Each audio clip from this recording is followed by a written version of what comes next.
Om Shanti. Let's begin with a few moments of silence.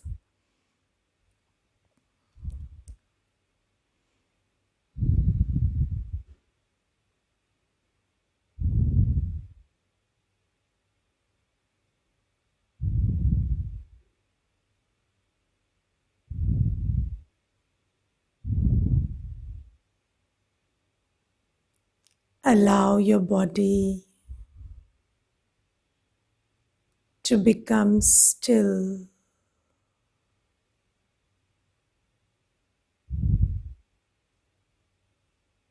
and your breath to become calm.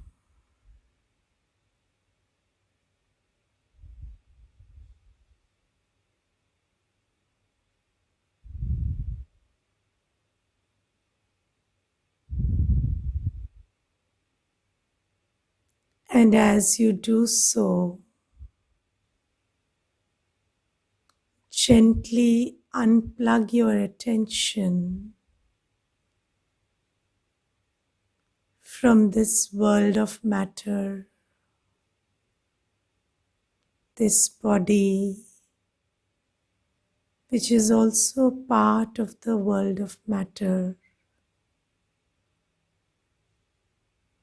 and take your attention to yourself.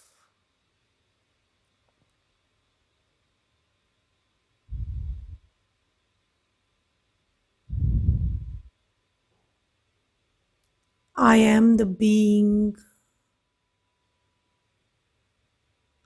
the light, peaceful being, very different from this body made of matter.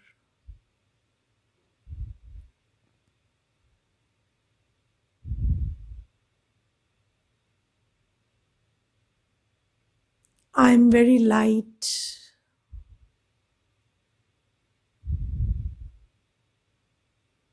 Look at yourself. You are very light. You, the soul, are a very light star. There is no burden. Now that you understand, the burden belongs to the world. Your design is to stay light.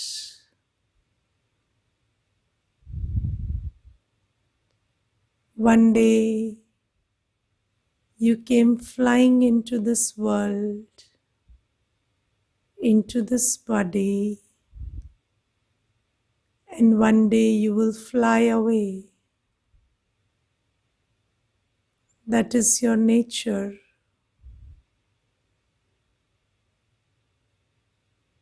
All the burden that you're carrying is what you have burdened yourself with.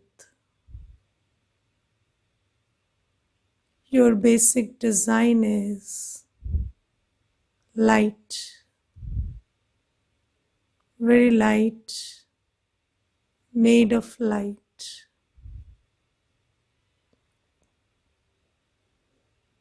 See yourself as this very light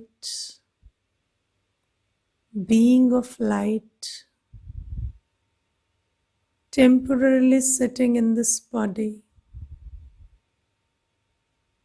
on this eternal journey of life.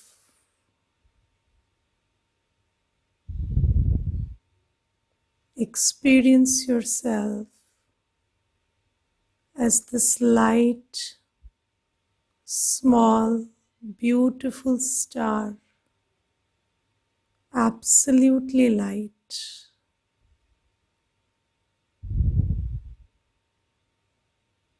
And as you do so, you realize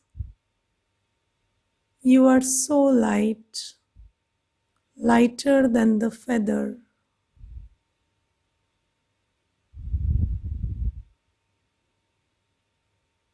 As the feather gets blown away with a gentle breeze, in this meditation, in this time of awareness, where I feel very light like a feather, I fly away to that world of light. I fly away to that supreme being of light. Let my body sit here while I fly away to that world of light. I, the soul, fly from here and end up in that world of light. See yourself surrounded by light all around.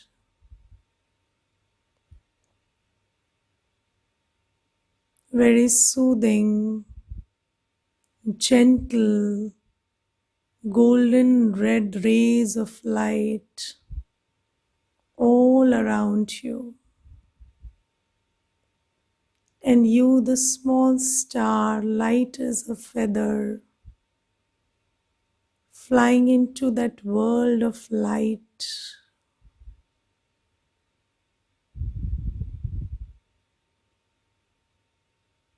As I land in that world of light, there is this golden red aura of light all around me. There is absolute stillness and silence around. This whole world is resonating with vibrations of peace. There is no sound, not even the sound of a thought. And I sit there in this state of lightness, in this world of light and peace. And as I sit there, I soak in the light, the peace of this world of peace.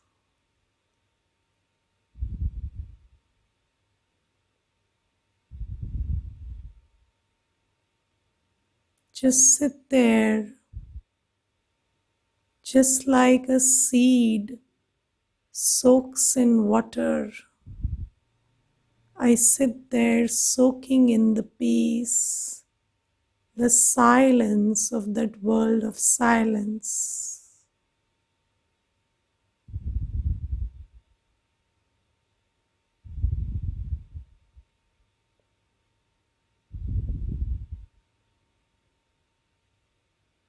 Now gently come back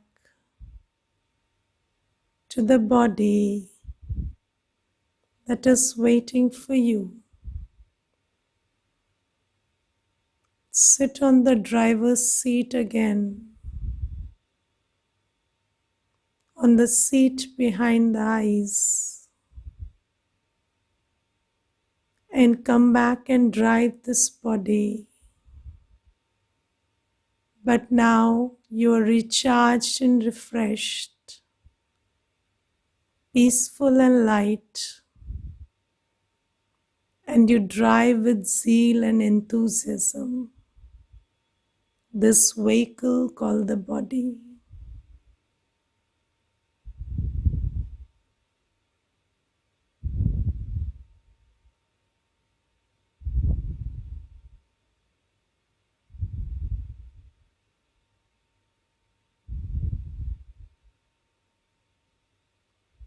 Om Shanti.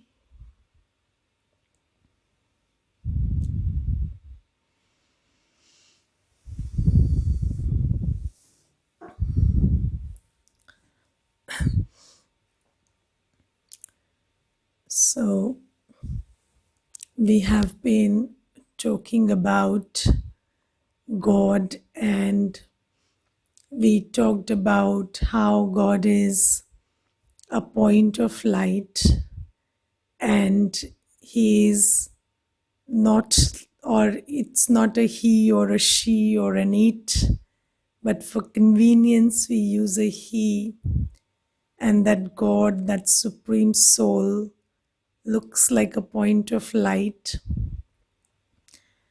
Now, today we will talk about God and karma a little, because the other day there were some questions related to karma.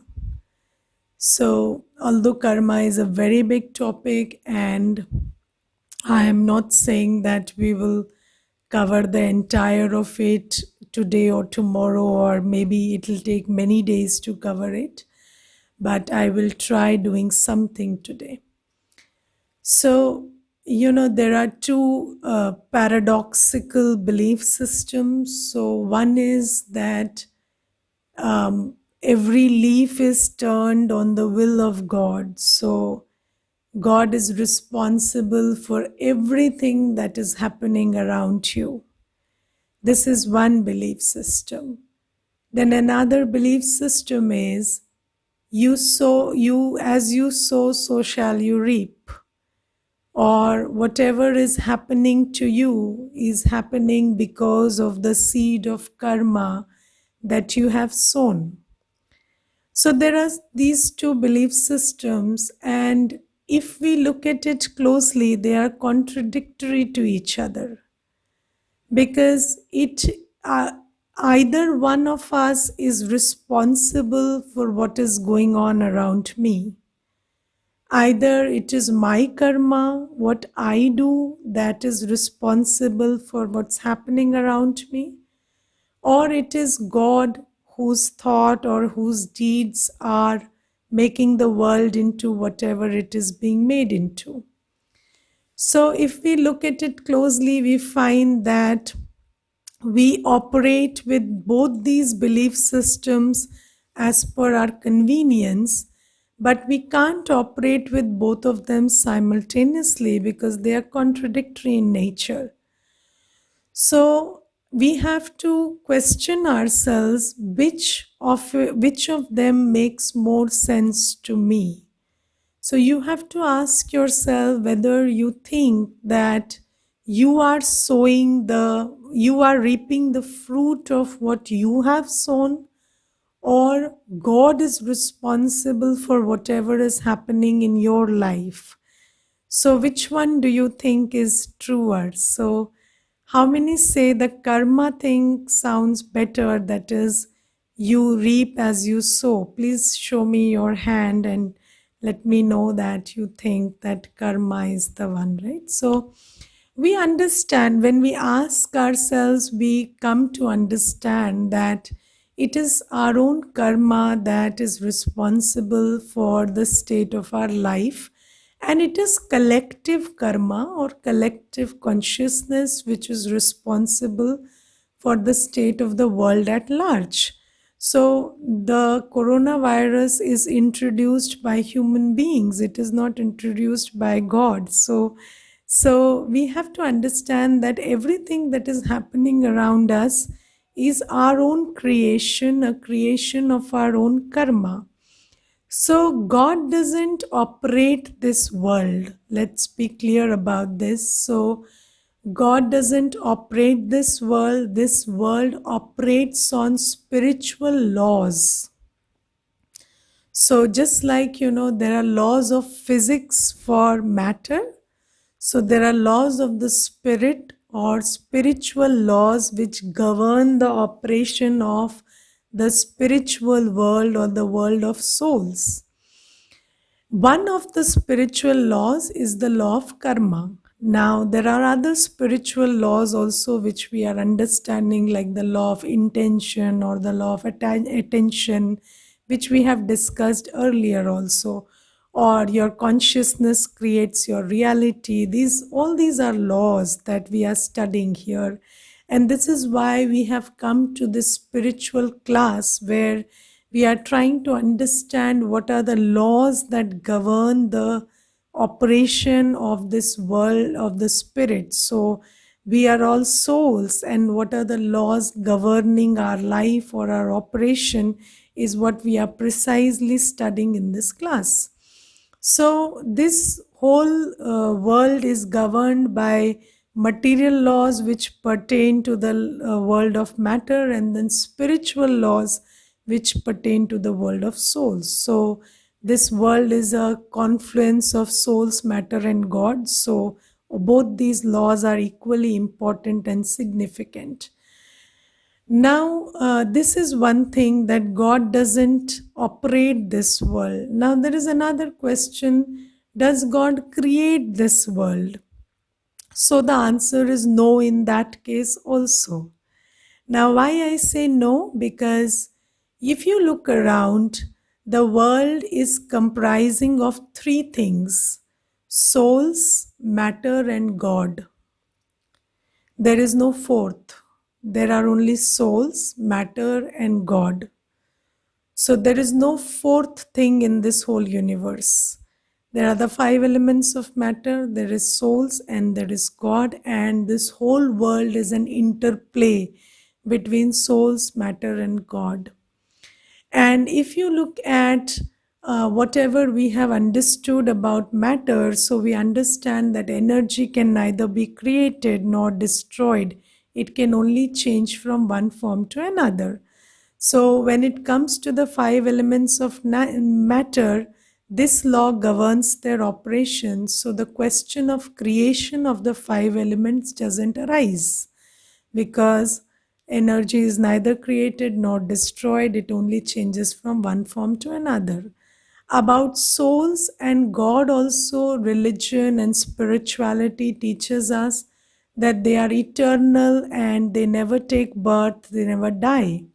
So the question of creation doesn't apply to souls or God either. So if you see, all these three parts of the universe are not so they are never created, never destroyed. So then the question of creation of the universe doesn't arise.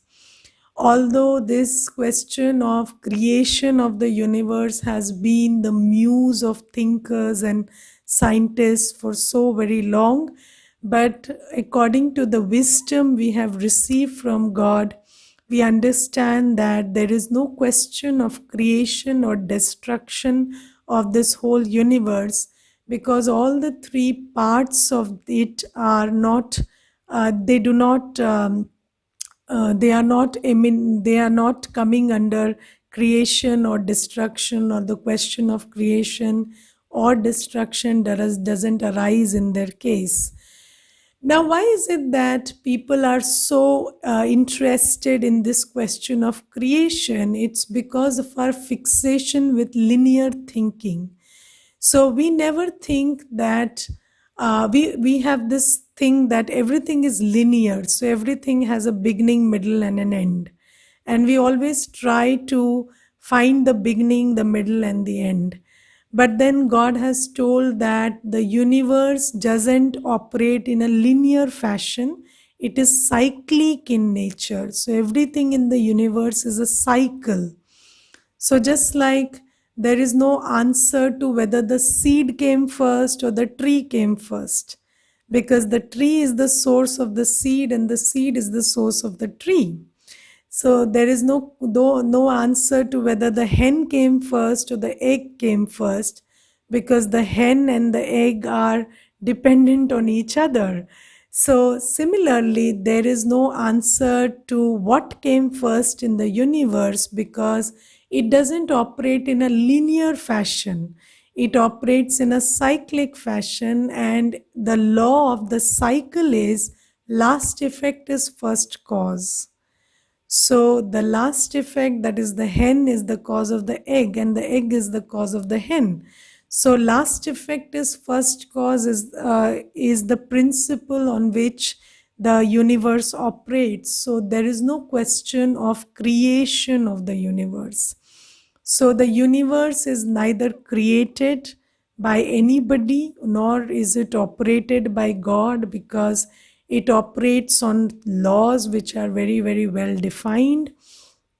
Then the question about what God does comes, because God is celebrated and worshipped, and we praise God, we sing praise of God, we call out to God. So God must be important and God must have done something. So now the question about what God does arises. So God does two things primarily. So God tells us all the knowledge about, so the truth about the spiritual principles and also the law of karma. So God tells us the truth. That is why God is called the truth. So God tells us the truth about everything and also about the law of karma. And He tells us what is karma, what is good karma, what is bad karma. He gives us all the knowledge about karma, because this whole world and our life is a byproduct of our karma.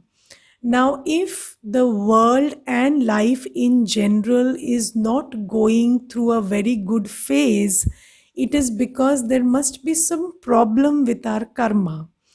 And you see, if I ask anybody in the world, let's say I ask, we are 27 people right now, and if I ask you, do you think so in your do you in your senses and in your right mind, do you do any negative karma? So mostly we will say no, we don't do any negative karma and we are good people. So I've heard so many debates in the past few months where people say, oh, this was such a good man and then he was wronged, and then this person was so nice and then this person was wronged, and then there is always this question about justice and injustice and how good people are suffering. But if you ask me, according to the wisdom we have received, no person who is good can ever suffer. So if I am suffering, so just like it is said, there is no smoke without fire. So if there is a smoke, there is a fire. So if there is suffering, there is negative karma. And the suffering is proof that there is something done which shouldn't have been done, or there is something not done which should have been done. So even neglect is bad karma. So if we are doing that which we shouldn't do, or we are not doing that we should do, we are suffering. So the law of karma says that nobody can suffer if you do good karma. Now, let's take, so God educates us about karma and tells us the details about what good karma, bad karma, or neutral karma is. But so let me give you one example of the teachings of God. This is why I played that song in the beginning, Baba Tumhari Shikshaएं. So the teachings of God are very important. So let us take one example. So in the world, when you say this is a very nice person, it generally means this person doesn't give sorrow but takes a lot of sorrow. So you say this person is a very nice person, and you see everybody is hurting him all the time, and this person keeps crying and is very sensitive. But then, so sensitive people are the best kind in the world. So you think that being sensitive in nature, that is, if you keep taking sorrow, if you keep getting disappointed and upset and sorrowful at the drop of a hat every time, then you are considered to be a very nice person. But then God tells us that giving sorrow and taking sorrow are an equal sin.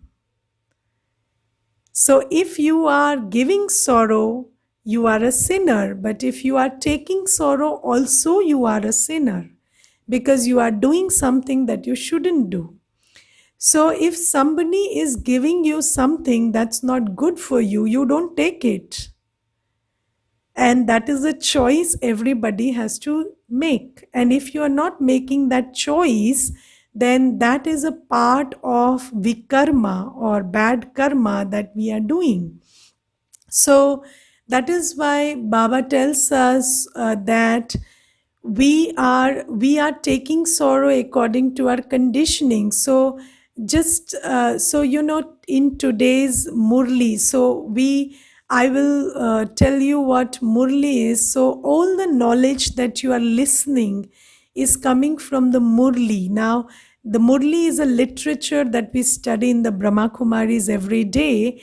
And according to the Murli today, I will tell you the source of the Murli and how God spoke through the Murli and all of that.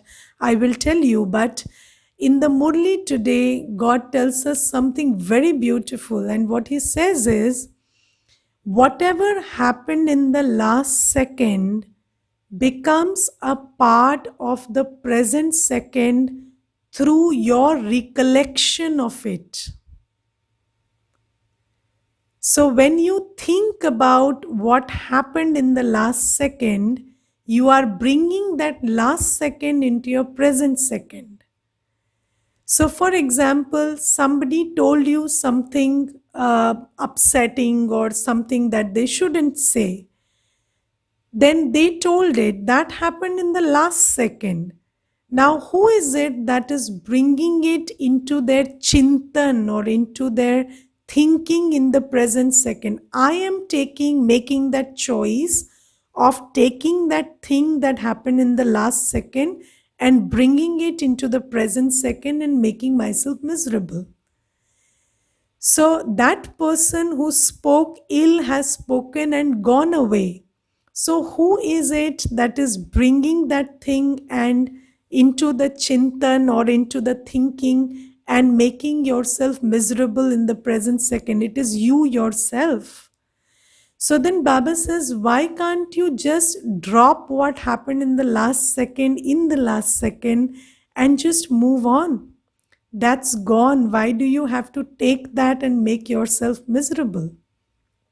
So, this is one beautiful teaching that Baba has given us, that you don't have to create sorrow for yourself by taking the sorrow that other people or situations or something gives us, because we take everything on the external and bring it into our thinking, into our mind, and then make it a part of our feelings and our emotions, and then we act out of it, and then we create a reality for ourselves based on those emotions. So it is we that are making that choice. So this is why God tells us that you don't have to do that, and that is negative karma if you're doing that. And then if you do that, if you take sorrow, you will be sorrowful. And then the other person is not responsible for that. You are responsible for that, for not making your choice to not take sorrow. So there is a very good example given in this. So you see now in India, there is the onset of winter. Now, when it is the onset of winter, you don't sit back in cold weather and keep saying it is cold and the weather is cold and the weather is being very harsh and the weather is not taking note of my physical comfort.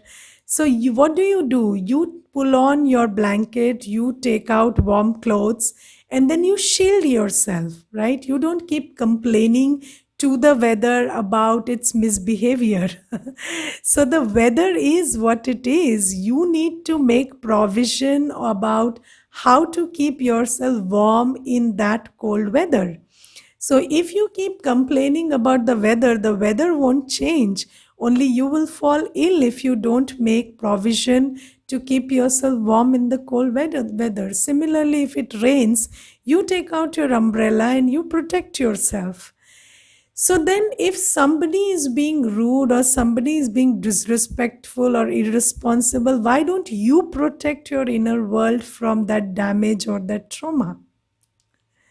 So it is a duty that we have to perform for ourselves, and we have to understand that If somebody is not making a good choice about their karma, I do not have to carry the burden of the choices they are making. They are making choices to be rude. They are welcome to make that choice, but I make the choice to not be miserable. So you do not carry the burden of another person's karma. If that person is doing some bad karma, let them suffer for it. Why are you suffering for it? You are not suffering for their karma. This is something that Baba tells us. You are suffering because of your response, which is your karma.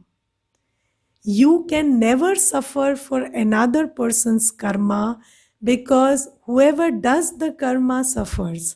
But if you are suffering, it is because you don't understand that you are making the wrong choice, you are responding wrongly, and that is why you are suffering because of your own karma, not because of their karma. So this is uh, one small piece of the knowledge of karma that God has given us, and you will learn everything in detail gradually. But so God gives us the knowledge about karma, which is missing in today's time, and that is why we are going on doing bad karma and thinking we are doing right karma, or we are doing as we everybody does it. Or so there is this thing about everybody does this, so everybody is in a bad state, so why do you copy the person, that person's actions whose destiny you don't want to copy? So, there are people who come and tell us that, why do you have to meditate so much? Not everybody is meditating. They are having fun and they are doing this and that. And then you are living a life of, abstinence, and that's not good. So I say, okay, so you can see how I feel on the inside, and you can see how they feel on the inside. And then if you want to feel like they feel, you go and do what they do. But if you want to feel like I feel, you do what I do.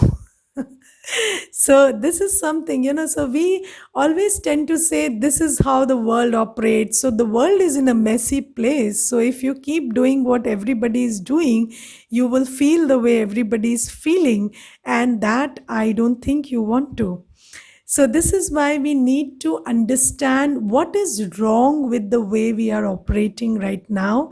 Because if there's nothing wrong, then we would all be feeling very great about ourselves, which we are not feeling right now. So, this is one small glimpse of what God teaches about karma. And then karma involves a lot of things, and there are lots of details which we will cover later. So, God gives us the knowledge about karma, and then God gives us the power to do good karma. So, what is the power to do good karma? So, one thing you must understand, that good karma is the privilege of a powerful soul. Good karma is the privilege of a powerful soul. You cannot do good karma until unless you are a powerful soul. And I will give you an example of this. So you see, there was this brother who I one day I gave you that example of that beggar throwing away your offering into the dustbin, and then you feeling miserable about it. So you gave something to the beggar to eat, and then they throw it into the dustbin and you feel miserable. So you suffer because of good karma also, because you are full of expectations. So expectation is a form of weakness in the soul.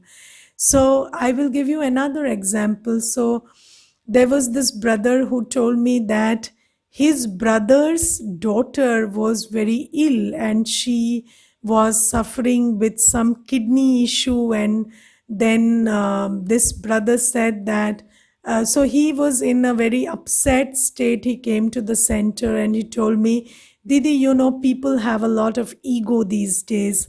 So I said, what are you talking about? Then he said, you see, he's my younger brother and he's so full of ego that he won't accept money for his daughter's treatment. And I have offered him so many times that I want to go and help, and I want my bhatiji or my niece to come out of that situation. But he says, no, even if my daughter dies, I won't take any financial help from you. And this is very upsetting, and I am really troubled by this, and I want to help, and then I'm feeling miserable because that help is not being accepted. So I want that my brother to see that he is operating in a very egoistic fashion, and he shouldn't do that. Then I told him, okay, we will talk about that, but I just want to ask you one question. So he said, ha didi, you ask.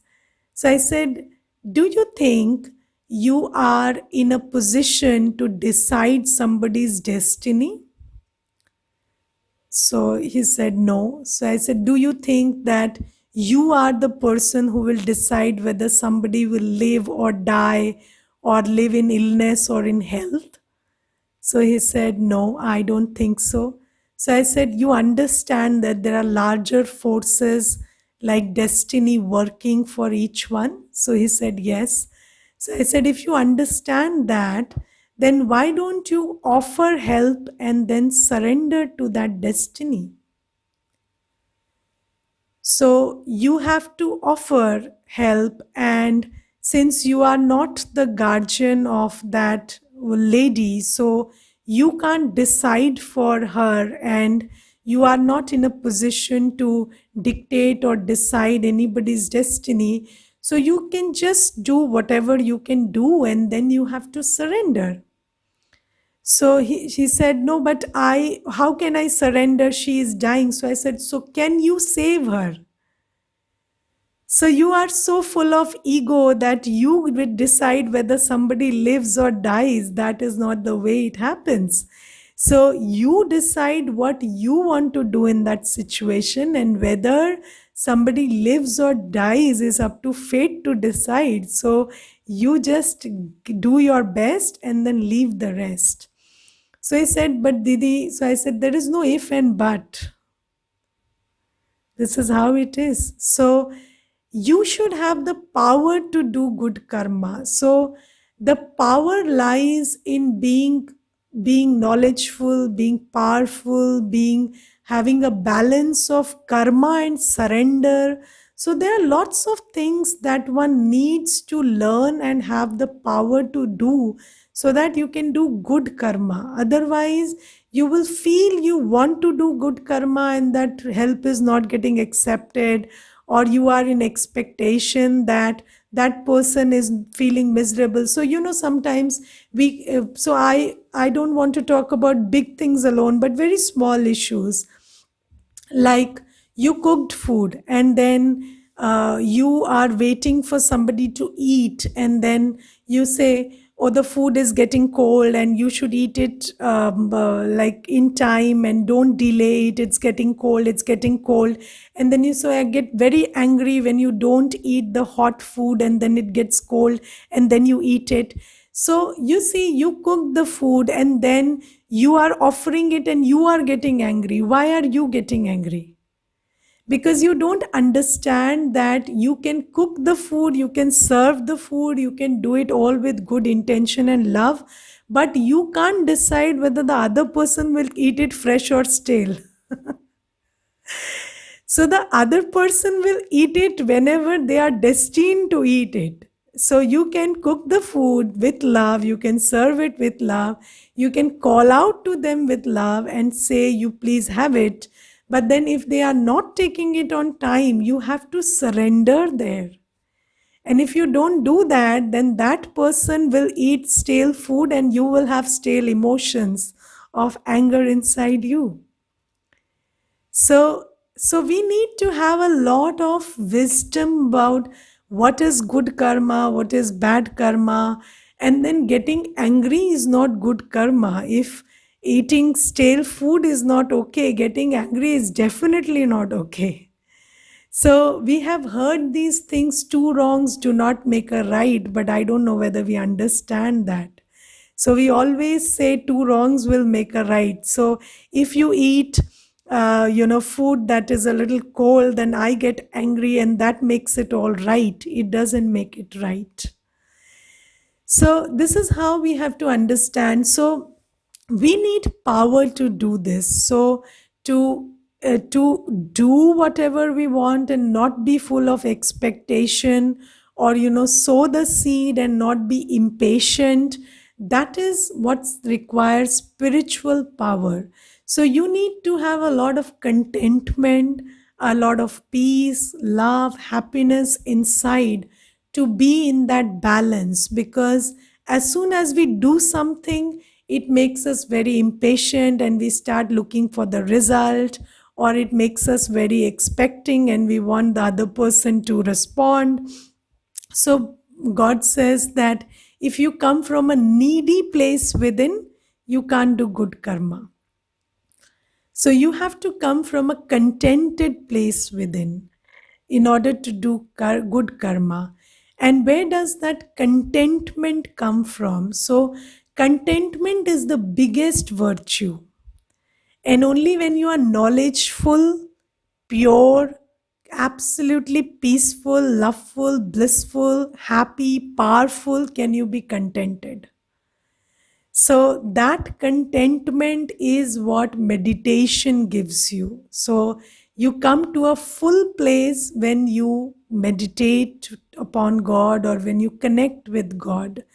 So, in the earlier session, I told you that when you think about God, you have to think about yourself as a soul first, because God is bodiless.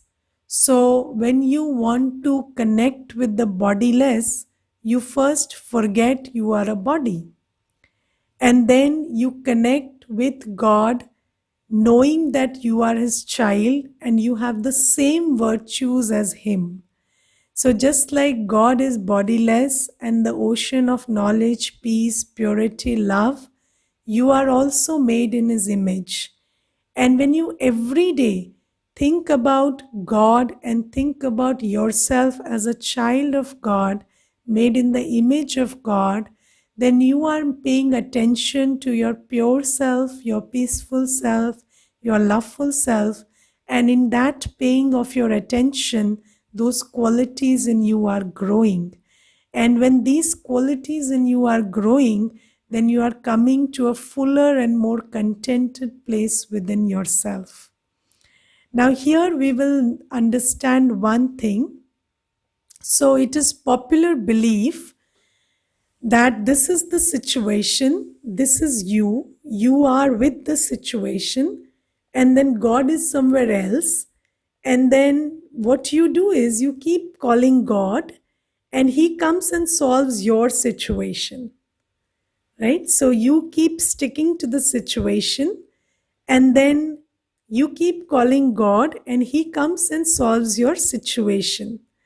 But then the truth is, the situation is here, you are here. You have to detach from the situation, go to God, take power, come and solve your thing. So God doesn't come and solve your problem because He doesn't create it. So, and how do you solve your problem?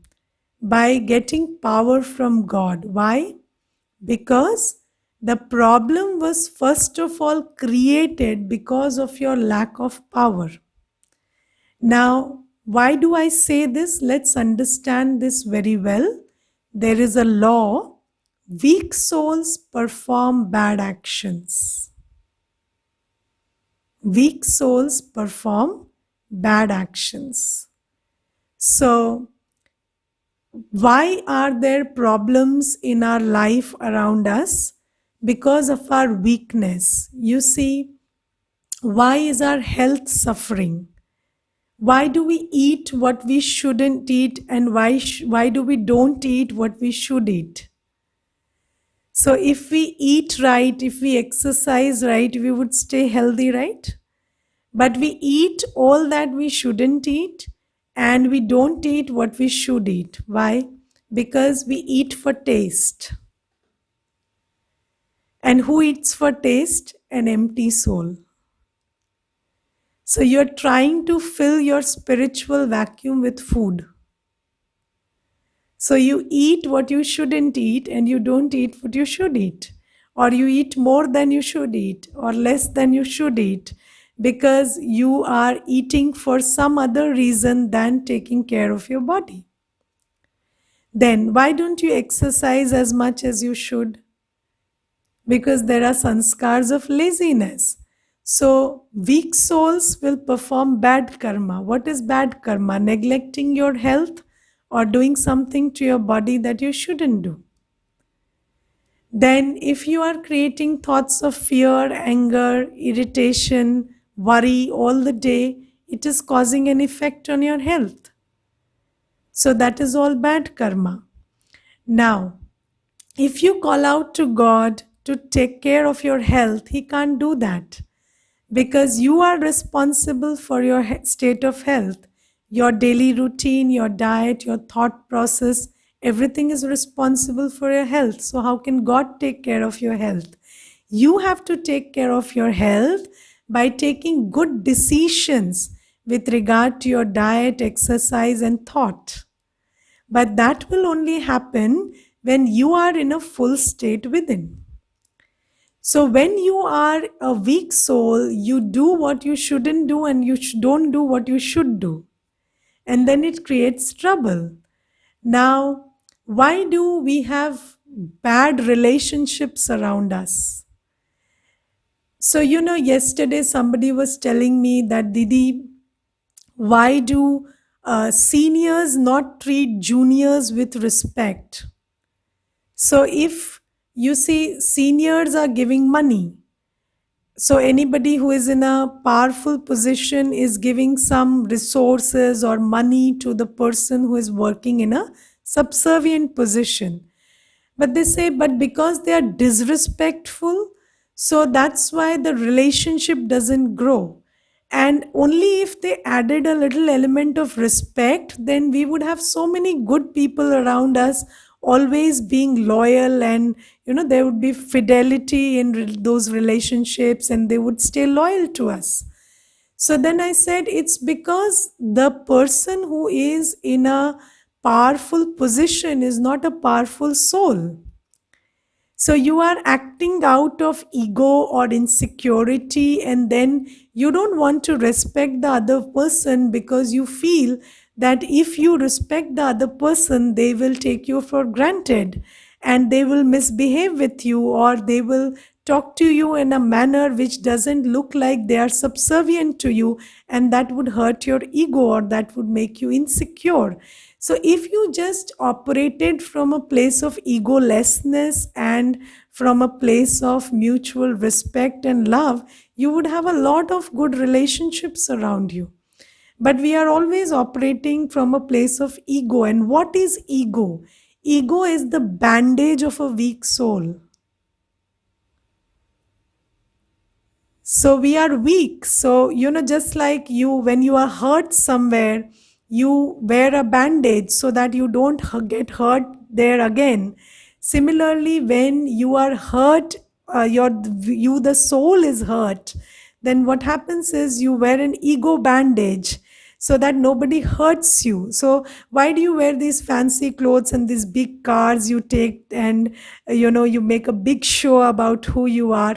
Because you don't want people to take you as ordinary, because you can't deal with the behavior they extend to an ordinary person, because the other person's behavior towards you affects your mental state.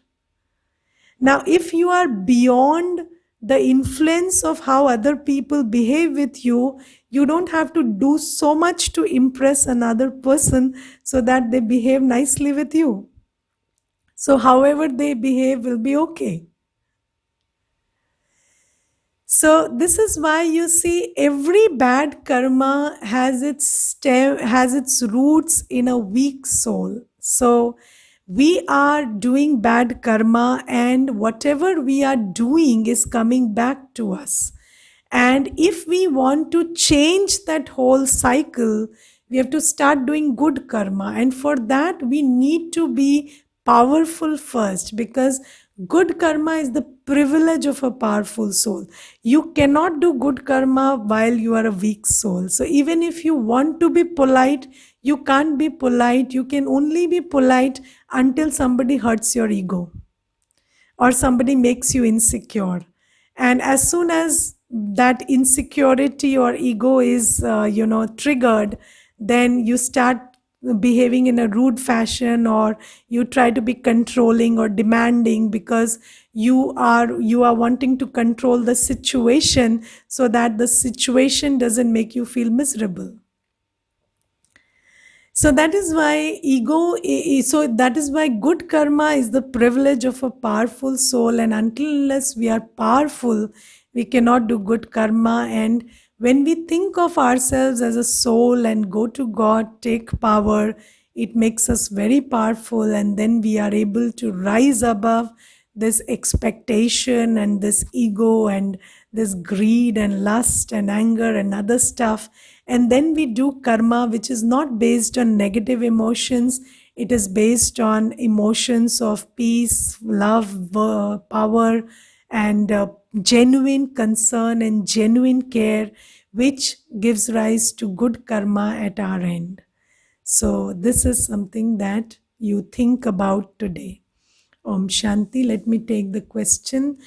We also heard in the meditation songs that dukh nahi dena or dukh nahi lena. Okay, kaise nahi lena? Okay, so I told you already the answer. Fine, so we will talk about karma and God more tomorrow. Let's meditate for a few minutes before we leave.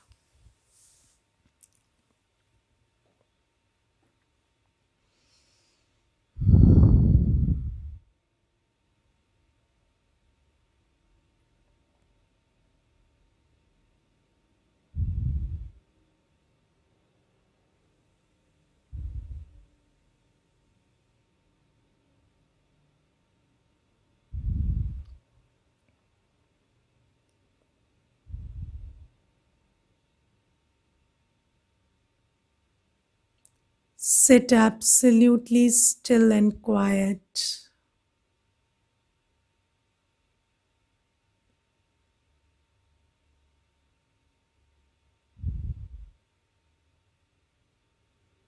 And in this moment of silence,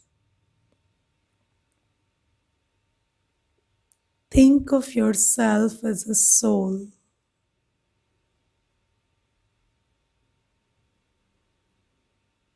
as a mere point of pure energy, no strings attached to this world of matter.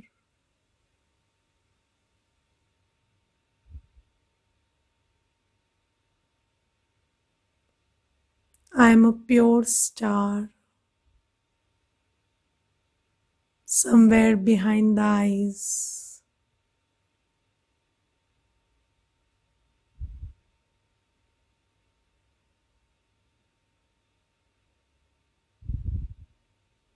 Now think about God, who is also an ocean of purity, a star of purity.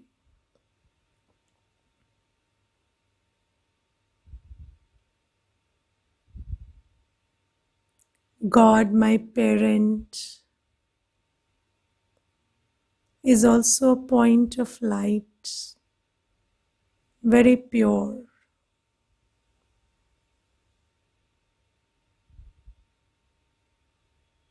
He never comes into the cycle of birth and death.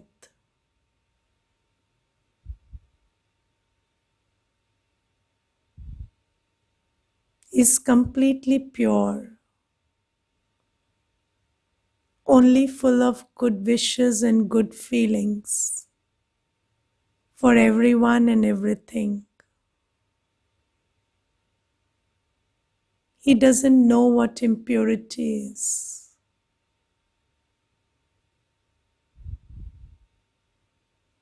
and I am His child, made in His image. Let me for a few seconds think of myself as somebody who doesn't know impurity.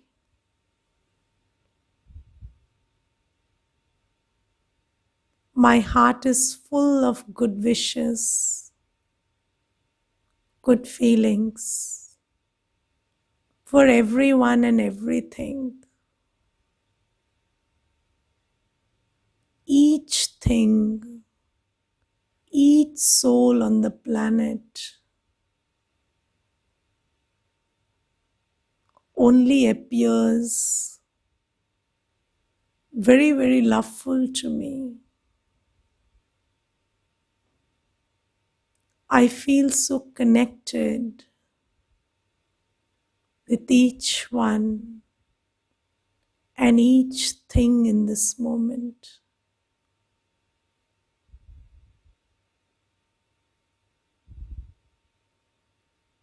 This power of pure wishes and such a connecting force.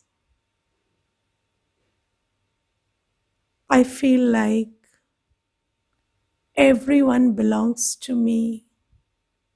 Everything belongs to me. And I belong to everyone and everything.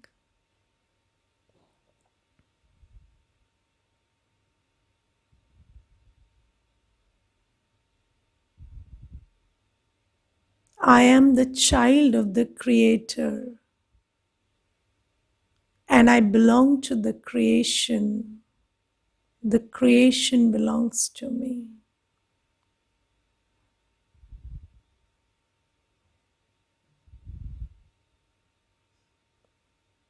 Just sit in this state of pure connection with everything and everyone for a few seconds.